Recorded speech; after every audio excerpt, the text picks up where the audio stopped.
Please support this channel by clicking on the links below. How Africa Shaped the Christian Mind by Thomas Oden. Introduction. The thesis of this book can be stated simply. Africa played a decisive role in the formation of Christian culture. Decisive intellectual achievements of Christianity were explored and understood first in Africa before they were recognized in Europe, and a millennium before they found their way to North America. Christianity has a much longer history than its Western or European expressions. The profound ways African teachers have shaped world Christianity have never been adequately studied or acknowledged, either in the global North or South. My question: how did the African mind shape the Christian mind in the earliest centuries of Christianity? The challenge that lies ahead for young Africans is to rediscover the textual riches of ancient African Christianity. This will call for a generation of African scholars to re-evaluate prejudicial assumptions that ignore or demean African intellectual history. Christianity would not have its present vitality in the two-thirds world without the intellectual understandings that developed in Africa between 50 and 500 CE. The pretense of studying church history while ignoring African church history is implausible. Yet this assumption has been common in the last 5 centuries in a way that would have seemed odd during the first 5 centuries, when the African mind was highly honored and emulated. The evidence is yet to be presented. The search for balance in Western history is warped with ugly distortions until this happens. My task is to show that the classic Christian mind is significantly shaped by the African imagination spawned on African soil. It bears the stamp of philosophical analysis, moral insight, discipline, and scriptural interpretations that blossomed first in Africa before anywhere else. The seeds spread from Africa north. The term Christian mind points to Christian intellectual history. This includes the history of literature, philosophy, physics, and psychological analysis. The term African mind points to ideas and literary products produced specifically on the continent of Africa during the first millennium of the Common Era. Toward a 500 million African Christians. There soon may be almost a 500 million Christians in Africa, now estimated at over 400 million, 46% of the total African population of 890,000 according to the Pew Forum, and rapidly growing. A significant proportion of global Christian believers at this time are residents of the continent of Africa. David Barrett projects the continuing growth rate to 2025 as 633 million Christians in Africa. The Christian population of Africa is burgeoning. It is to their future that this effort is dedicated. Debates in the West will appear trivial in relation to what lies ahead in the global South. The world Christian population is predominantly located in the Southern Hemisphere.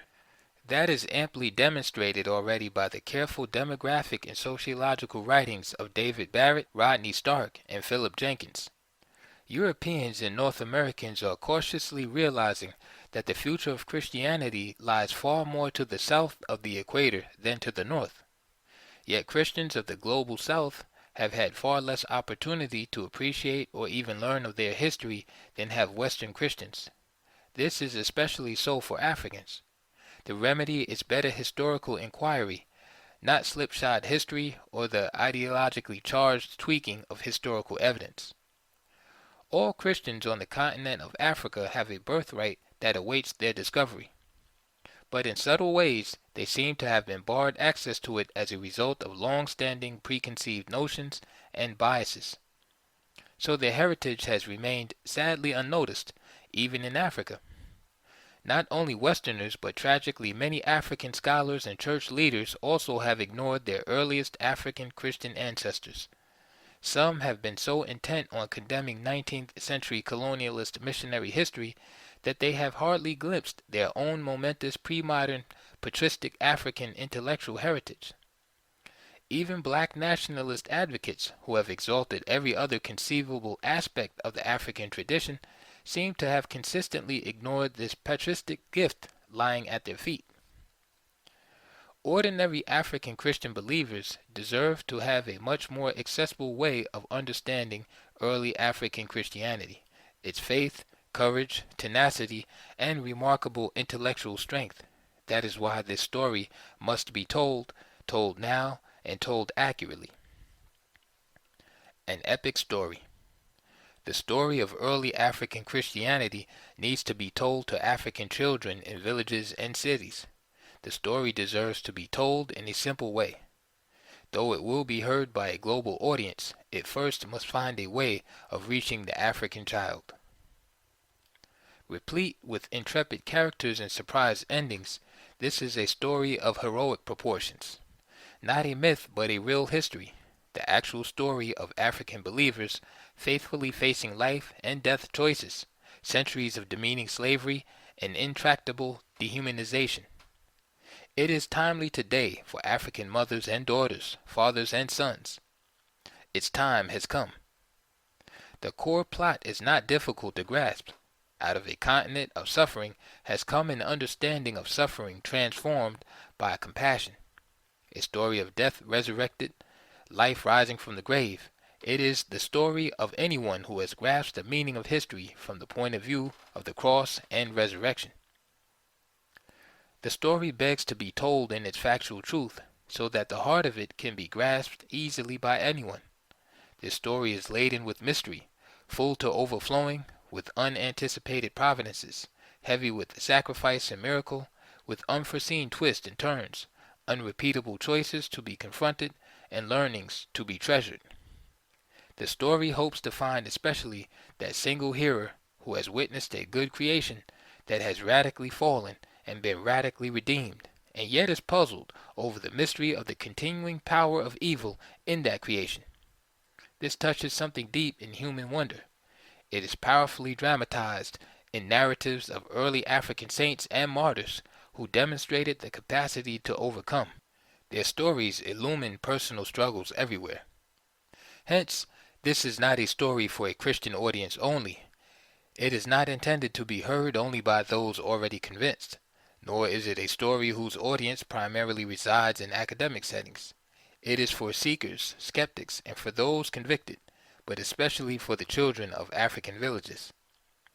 The story will be informative to open-minded Muslims tracing the footsteps of their own early history. As rich for children as for their elders, it will not be rightly prized until it is rightly told.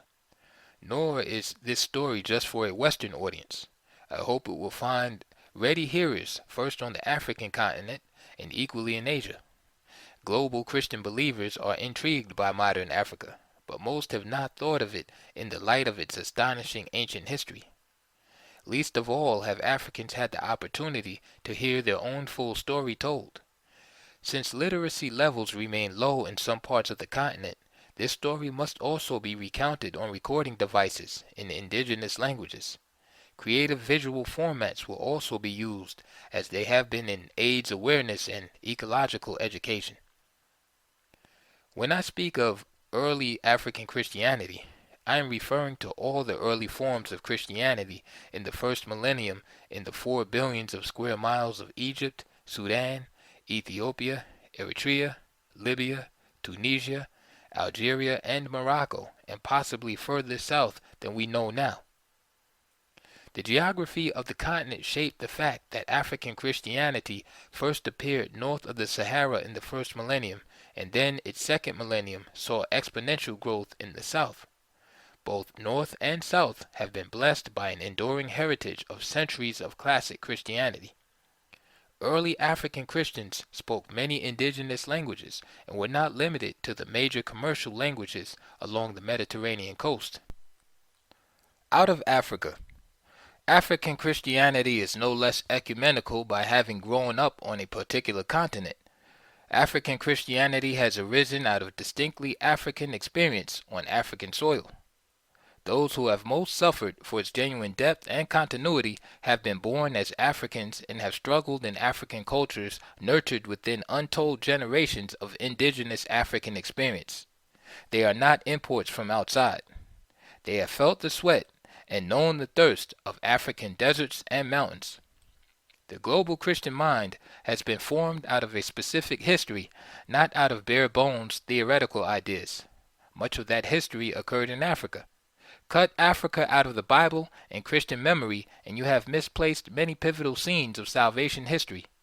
It is the story of the children of Abraham in Africa, Joseph in Africa, Moses in Africa, Mary, Joseph, and Jesus in Africa, and shortly thereafter Mark and Perpetua and Athanasius and Augustine in Africa.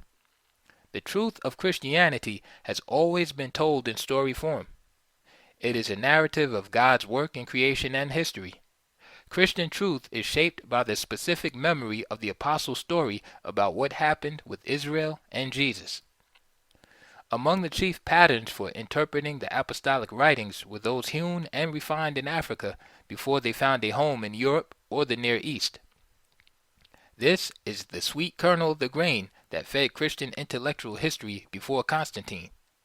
Prior to future thorough examination, it has only the status of a curious hypothesis that needs to be investigated, but it promises a vast yield. So investigate it for yourself. The evidences for this hypothesis will be resisted by much standard Western scholarship. It has been resisted for decades. It will be fought every step along the way. There are persistent reasons why African perspectives on early Christianity have been neglected, even systematically ignored. That evidence must in due time be presented convincingly by African minds to an African audience. When that happens effectively, the world will be listening. The pivotal place of Africa on the ancient map.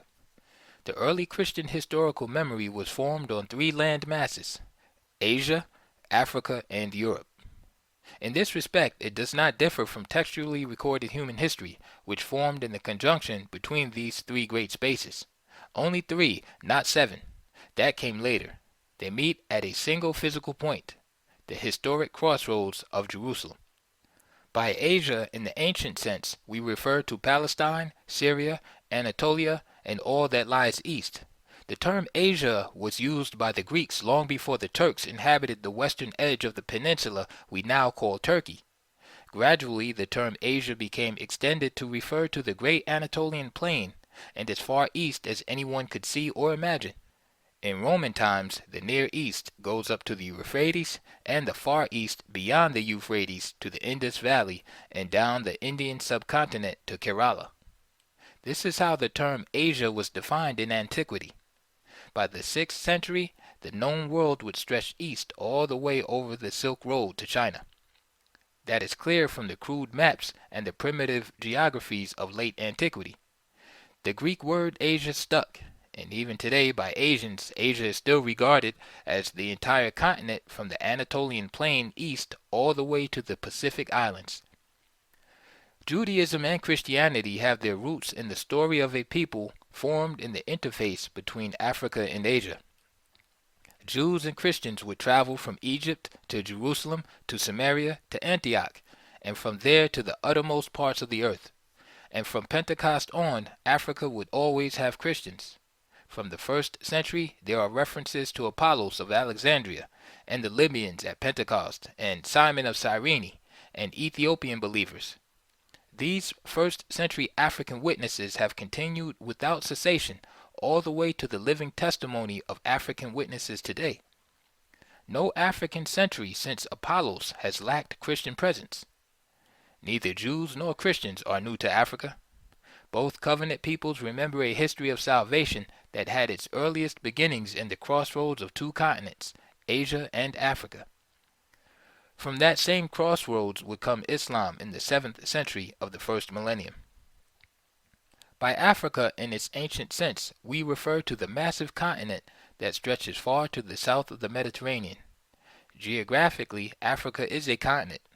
Culturally, it is a vast medley of diverse cultures and languages. Among historic cultures known in ancient North African times are the Nilotic, Berber, Libyan, Numidian, Nubian, Ghanaian, and others dating back to prehistoric times. Some who today live on the African continent are uncomfortable about being called African.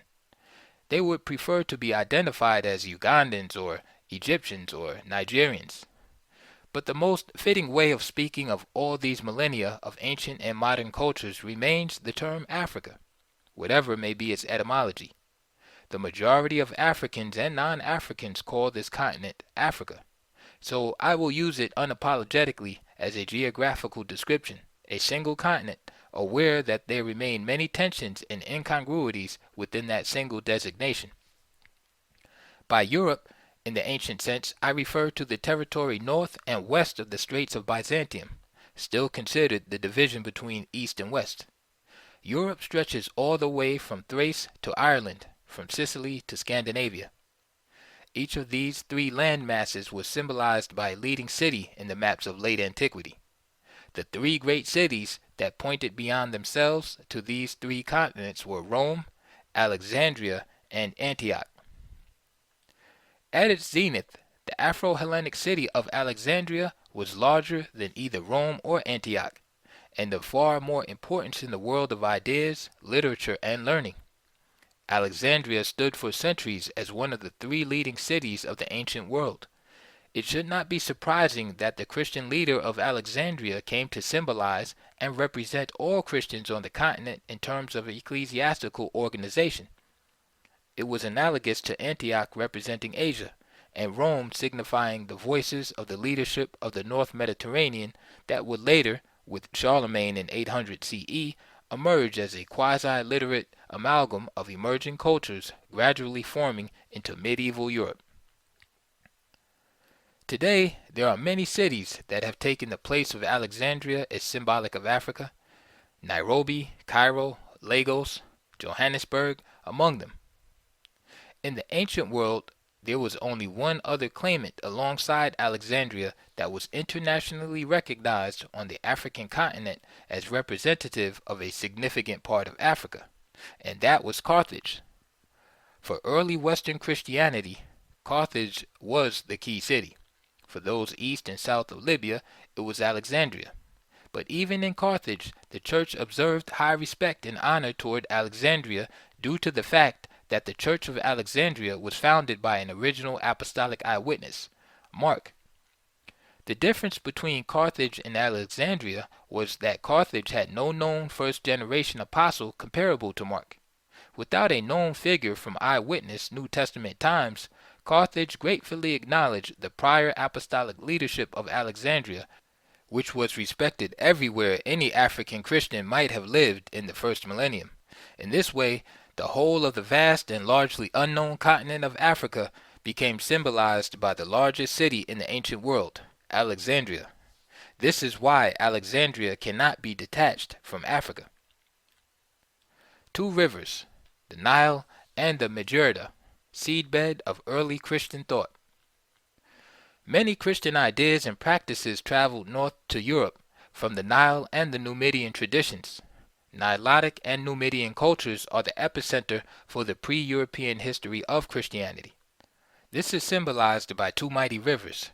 The great Magerda River stretches west to east from Timgad in the old Roman province of Numidia to Carthage in the Roman province of Africa, modern-day Algeria to Tunisia, for 290 miles. The Nile stretches south to north, 4,160 miles, with cataracts in southern Egypt and the Sudan, and its headwaters in Uganda. Much Christian intellectual history matured in the valleys and cities around inland river systems up and down the Nile, and throughout the mountains and deserts and valleys of the Maghreb where the Magerda flowed. Nilotic is the family of languages that developed along the Nile long before Judaism and Christianity came to Egypt. These were interior African languages largely unaffected by Mediterranean cultures. They became the major linguistic vehicles for grassroots Christianity in the Middle Nile Valley. During the first 4 centuries, Christianity emerged with equal vitality in the Maghreb, where the great Carthaginian and Numidian writers were Tertullian, Cyprian, Arnobius, Optatus, and Augustine. Early African Christianity centered around the two language and culture configurations on these two great river systems. The relation of African geography and Christian culture has not been sufficiently studied. The river systems are deeply interior, not coastal, So any hint that Christianity was primarily a coastal phenomenon in Africa misunderstands this geography. The absence of rigorous inquiry has biased historical judgment toward the commonly held but incorrect opinion that Christianity in Africa's first millennium was primarily to be found on a thin strip of coastline. Trade and communication occurred all along the whole Majorda River system and the Nile River system to make commerce possible all across much of inland Africa. The desert routes led to the ports of rivers and seas. Alexandria was clearly the main connecting point between Nilotic Africa and the rest of the known world. The strategic importance of Carthage was its location near Sicily and Italy and near the mouth of the Majorda. The Majorda was an incredibly fertile valley, the heart of wheat and olive growing areas. The valley was served by major ports in Utica and Carthage. Ideas and goods traveled easily from inland Africa through river and coastal waters to Spain, France, Sicily, Italy, and Greece. But where does Africa as a whole find its public voice within early Christianity? The ancient ecumenical answer is the Alexandrian Patriarchate, symbolically embracing both the Nile and the Maghreb due to the latter's deference to the Marcan Apostolate. The Bishop of Alexandria, the see established by Mark, embraced not just one city, but symbolically a whole continent, even if largely unknown, just as the Bishop of Rome following Peter embraced far more than a single city. The See of Alexandria referred primarily to the Eastern churches of the continent that spoke in the inland Nilotic languages and wrote in the international literary and trade language of Greek. The See of Carthage referred to the Western African churches where the Berber, Punic, and Capsian languages of the Maghreb were spoken, as well as the international, political, literary, and trade language of Latin. These two African regions of ancient Christianity, East and West, joined together in being symbolically represented among the patriarchates by the earlier Marcan Apostolate. In this way, Latin African orthodoxy became chiefly transmitted through the Western Christian tradition, while Eastern African orthodoxy became transmitted chiefly through the Eastern Christian traditions, including Coptic, Greek, Syriac, and, by the end of the millennium, Arabic.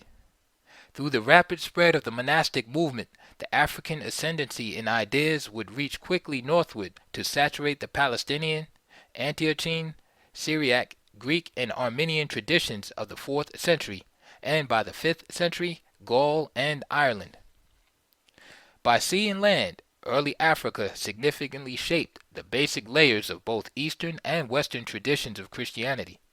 East and West were closely coordinated dogmatically through the mid-4th century, with only a few exceptions. Tendencies to Montanism and responses to Chalcedon were debated somewhat differently in Eastern and Western Africa. But the core of ecumenical consent was firmly in place in Africa, where much of it had formed. This ecumenical consensus on exegesis, doctrine, and liturgy is why so much Nilotic Christianity could be treated respectfully in the Maghreb. The first arrival of Christianity in Africa can be pushed back to dates much earlier than Western historical skepticism has typically allowed. This will require further examination of archaeological and textual evidence. The early Alexandrian tradition may indeed go back to the 60s, 50s, or possibly even the 40s. The evidences for the history of the transmission of this tradition has been largely ignored by the previous generation of European scholars. European chauvinism is a kind way of speaking about this neglect. Similarly ignored are the earliest hints of Christian presence in the Maghreb, where, with the martyrs of Asili, there was firm written evidence of Christian occupation by 180 CE. It remains an evidentiary puzzle for form-critical scholars to show that those African martyrs in 180 must have been previously active to penetrate as far into the Numidian inland as they did during the middle of the 2nd century. A good case can be made that Christianity of the Majorda River system goes back even into the 1st century from Carthage west. For it is implausible that the Madura and Sili martyrs would be ready to die for the faith if they had just appeared in North Africa immediately before 180 CE. The fantasy that Christianity had only recently arrived in 180 requires extreme explaining. The greater probability is for a much earlier Christian presence. Affirming oral and written traditions. Scholars and advocates of African traditional religions are justifiably grateful for their oral traditions. They have shaped tribal communities and villages all over Africa for untold generations.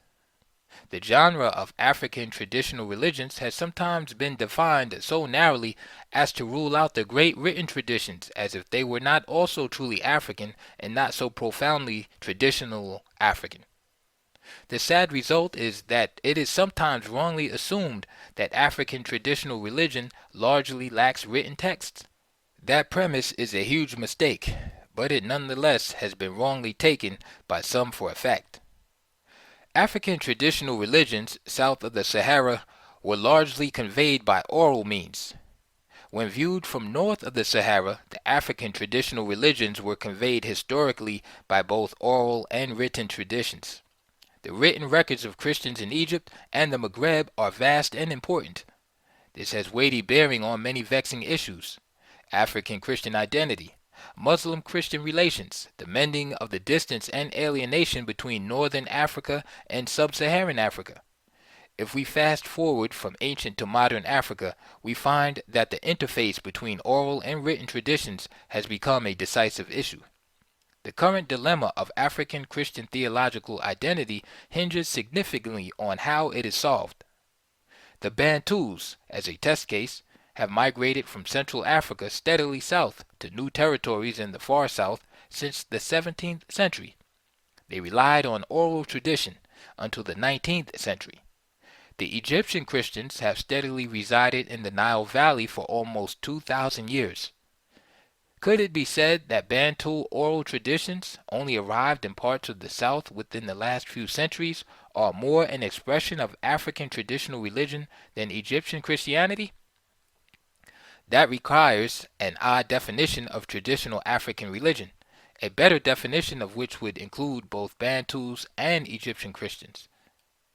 Is Islam more of a traditional religion in Algeria than Christianity? Only if you somehow can forget the distinguished history from the 2nd through the 7th centuries. A broader perspective on African history requires a broader definition of African traditional religion than is common among many anthropologists and some theologians. The tension rises when the value of the southern oral traditions appear to be challenged and diminished when placed in the intimidating presence of long-esteemed sacred written texts of North Africa. If Jewish and Christian sacred texts and their interpretations are ruled out, the primal native oral religious traditions of Africa today seem vastly at risk and vulnerable, however rich and moving they may be. If they do not have a written history and centuries of text of commentary, they seem, within the context of modernity, to be comparatively powerless in the presence of the Septuagint, 3rd century BCE, the New Testament, 1st century CE, and the Quran, 7th century CE. It is a category mistake to rule the interpretation of Jewish and Christian scriptures out of early African history. Some scholars of African culture have regrettably acquired a persistent habit of assuming that Christianity began in Africa only a couple of centuries ago, strictly imported from the West or the North. They appear to view Africa as only 2 or 3 countries deep, not 2 or 3 millennia. This false start is repeated frequently in some well-intended African theological literature. Even the best of African theologians have been tempted to fall into the stereotype that Christianity came from Europe. This is a narrow, modern view of history, ignoring Christianity's first millennium, when African thought shaped and conditioned virtually every diocese in Christianity worldwide. African theologians in the last half-century have been singularly preoccupied with fighting the dominance of the modern West, especially during the period in which the struggle for political independence and national identity was crucial for African consciousness. They have fought in part by asserting the legitimacy of African traditional religious patterns, motifs, rituals, and memories. But they have fought without their best and nearest weapon, the ancient text of African Christianity. What has happened to classic ecumenical Christianity under these conditions? it has been excluded from the prevailing definitions of traditional Africa. Christianity cannot be traditionally African according to this stereotype because it was supposedly imported from Europe. Wrong on both counts, because the ecumenical consensus was largely defined in Africa, and if 20 centuries of presence do not make a religion traditional, what is to be done with Islam, which is younger than Africa by 6 centuries? Modern Christianity has been thought to have brought only oppression to Africa according to this misshapen memory. Hence, to be truly African is to resent Christianity and the West. But what if the West is more deeply indebted to Africa than has been imagined? To answer this, we must go back to the African literary text of the 3rd and 4th centuries.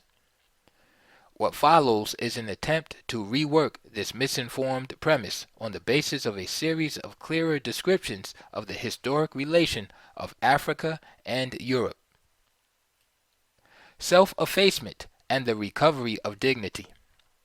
The resulting problem is one that Kwame Bediako calls a crisis of African identity. It is the subtle but profound self-perception, especially in sub-Saharan African traditional religion, that Africa lacks intellectual subtlety and substance. Having seemingly no firm textual history, it unconsciously treats itself as if standing intrinsically at a hopeless disadvantage. This has spawned a dilemma of self-esteem. The oral traditions of African traditional religion have seemed to have less value or authority than written texts. The comparison of orality to textuality always seemed tilted and unfair. The cultural and intellectual richness of native African religion is wrongly thought to be largely primal and oral, so it imagines itself as burdened with a desperate disadvantage in relation to written traditions. This is not a fair playing field. Africa has enough experience of real disadvantage that it is hardly useful to add another one unnecessarily. There can be no doubt that these oral traditions in Africa have suffered deeply from acquisitive colonialism. This makes the oral-written gap seem even more unfair.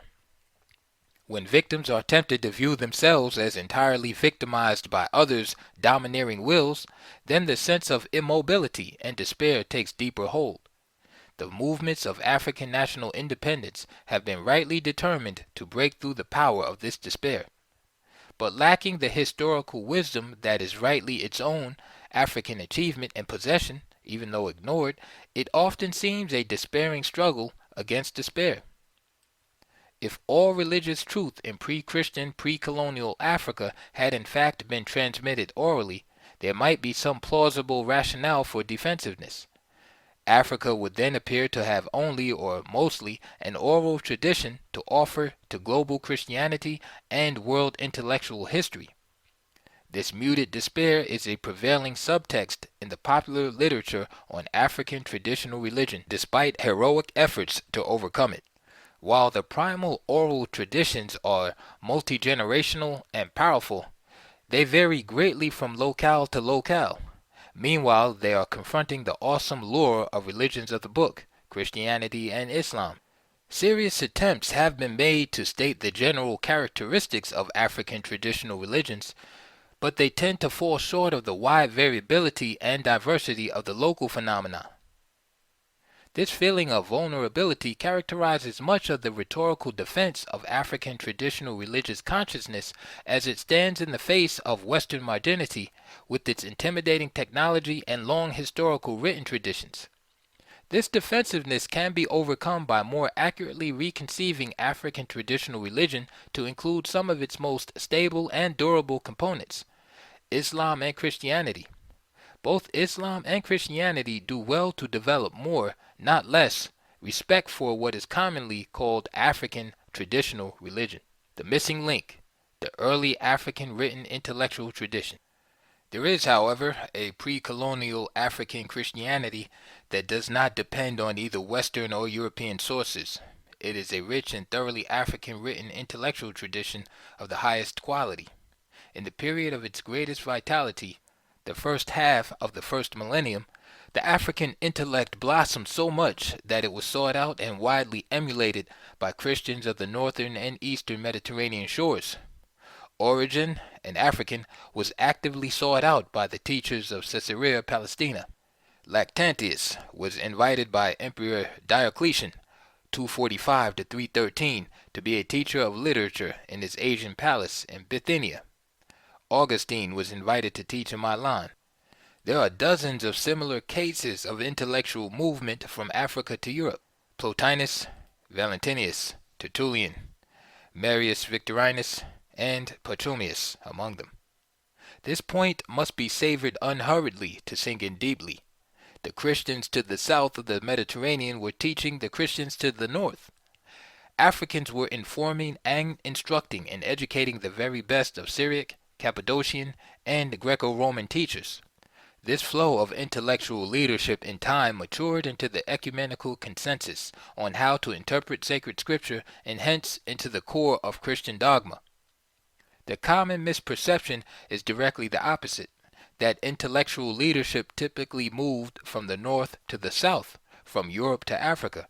But in Christian history, contrary to this common assumption, the flow of intellectual leadership demonstrably moved largely from Africa to Europe, south to north. But has this yet been demonstrated? These arguments await explicit unpacking, but the evidence is clearly there. It remains the task of a generation of future scholars, many of them from Africa, to restudy the flow of ideas from Africa to Europe and to better describe their impact. It took years of working daily in the history of exegesis for those of us editing the ancient Christian commentary on Scripture to realize how profound had been the African influence on every subsequent phase of scriptural interpretation. We were not prepared for the breadth and power of this evidence. Nowhere in the literature could we find this influence explained. Everywhere in the literature it seemed to be either ignored or resisted. It came only from decades of experience with African text and ideas.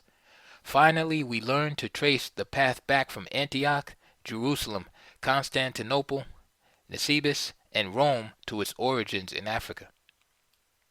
This intellectual leadership moved by land from the Nile Valley to the deserts of the Negev, the hills of Judea, and north through Syria and Cappadocia, and by sea to all points north. The core ideas of the monastic movements moved from the Nitrian desert and from the Pharaonic-speaking central Nile Valley north to the Loris and monastic communities of the Jordan, and all the way to the Tigris and Hals rivers during the 4th and 5th centuries. All these brilliant centers of mind and spirit from Gaza to Nazanias, Asia Minor, were constantly being fed by the ideas flowing from Africa in the 3rd and early 4th centuries. The Christian leaders in Africa figured out how best to read the law and prophets meaningfully, to think philosophically, and to teach the ecumenical rule of triune faith cohesively long before these patterns became normative elsewhere. Inattention to this South-North movement has been unhelpful, even hurtful, to the African sense of intellectual self-worth. It has seemed to leave Africa as if without a sense of distinguished literary and intellectual history. But this is a history that Africa already owns, but which has remained buried and ignored. European intellectual history has gone on to proceed as if the great Christian intellectual and literary textual traditions of the Nile Valley and the Maghreb did not even exist. Its vast effects on Europe have not been grasped. Much of its history has been dismissed as heretical, as argued by German scholars like Adolf van Harnack and Walter Bauer, based on criteria that prevailed centuries later in Europe, interpretations which now are increasingly regarded as unpersuasive. Even today, many African-born scholars trained in the West seem all too ready to play the role of European chameleons. Even for African scholars, the ancient African intellects whose ideas were formed on African soil are still regarded as if they were essentially Greek or Roman, and hardly African at all. This is a form of self-deprivation, self-emulation, and self-flagellation that African Christianity must at last get beyond. It is absurd for Africans to disown their own illustrious theological roots that came out of African soil and the African struggle. It is ironic to misconceive this denial as if it were a true defense of African identity. It is time for young African scholars to study these defensive dynamics diligently. Why Africa has seemed to the West to lack intellectual history. These are bold assertions. They remain to many European intellectuals largely ignorable. They are entirely counterintuitive. Why? Is it because the intelligentsia and refined historians have intuitively assumed the mental superiority of North to South? Did I say it? Can I take it back? It seems like an incredible charge, cheeky even to think, shameful to say out loud. So I'll state it more modestly. Well-meaning European and American historians have a tilted perception of the relation of African and European intellectual history in the 3rd and 4th centuries, and thus at the apex of African influence. This perception is prejudicial. The facts show that the intuition is wrong. These facts must be carefully set forth with convincing evidence. That is what this book is about, to state the African seedbed hypothesis in a measured way and begin to sort out the facts that support it. If true, this will call for the reframing of an agenda for young African Christian scholars and laity. They may now choose to become more historically aware. The young Africa envisioned here is both young in the sense of being newly emergent within the ethos of the collapse of modernity, and young in the second sense of that which has appeared much earlier, indeed in ancient African times. There is an irony in speaking of young Africa. It is at once a very youthful survivor of wearisome modernity, and a most ancient, early, and in that sense young expression of both early Christianity and ancient Africa.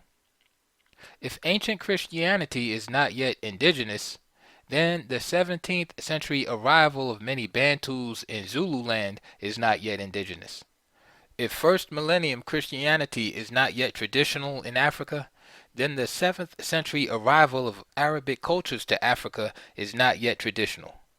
If 4th century Ethiopian Christianity is not yet native to African culture, then the 9th century arrival of the camel is not yet native to African culture. At stake here is a more consistent definition of the terms like indigenous, traditional, and native. If 2,000 years of Christian history still fall short of being regarded at home in Africa, then what could qualify as African? What else has lasted 2,000 years? Christianity has even outlasted Pharaonic religion, in some ways by incorporating some of its key features. The hundreds of millions of Christians dwelling in Africa provide more than enough testimony that they feel quite at home. Christianity is not alien to Africa or to African traditional religion. The political and military relation between Islam and Christianity is one of the world's most perplexing dilemmas. Does this early Christian history merely complicate that relation, or does it illuminate it? We will take this exploration step by step, not presuming a quick or easy answer, but with the hope of a truly edifying outcome. Interlude. At first glance, the subject of early African Christianity seems alien to most Westerners, remote, distant, and opaque. The smells and tastes and sounds and music and art of these believers seem unfamiliar. The ruined basilicas of early Africa seem far distant from the space we live in. Or are they? The music of ancient Africa does not sing in our hearts. Or does it? The cadences of the rhythms of the prayers of ancient African believers do not echo in our hearts. Or do they? We do not have a ready imagination for seeing the beauty and color and design of early Christian mosaics. But what if we take a look? Go to old Cairo or Tunis to see the tapestries and mosaics. Culturally, we seem to be at a great distance from the values that have long survived under harsh conditions on that vast continent. On closer look, however, the achievements of early Christians in Africa are still being sustained unconsciously and unknowingly even by Western attitudes. It may be that just these values freight the wisdom to reunite us as human beings, to guide us as social beings, to enliven us in spiritual freedom. End of introduction. Please support this channel by clicking on the links below.